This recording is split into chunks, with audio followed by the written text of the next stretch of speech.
Simple wills. Welcome to Frank Bruno Law. Today I'll be speaking about simple wills. It's part 3 of my estate planning basics series.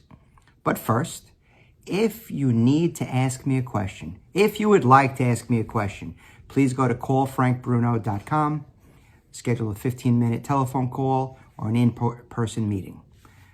Simple wills. Straightforward document consisting of 2 or 3 pages.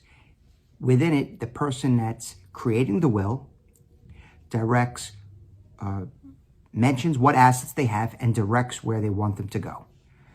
Within the body of the will, you name an executor. That's the person that will take care of your affairs upon your death. Take the will, file it in court, take the necessary tasks to probate the will.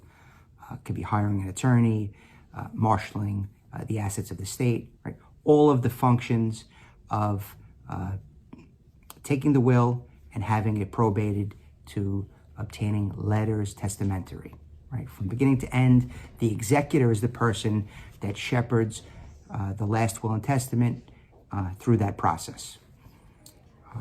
Within the will, you state your assets and where you want them to go. A simple will is good for a person, a single person with not a lot of assets, and it can simply transfer ownership upon the death of the testator to beneficiaries named in the will.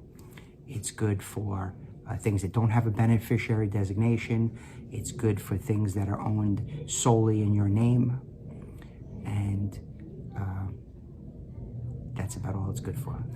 It can be very useful for people. I think it's a step up from just relying on the laws of intestacy. I think it's a better plan than purely using beneficiary designations.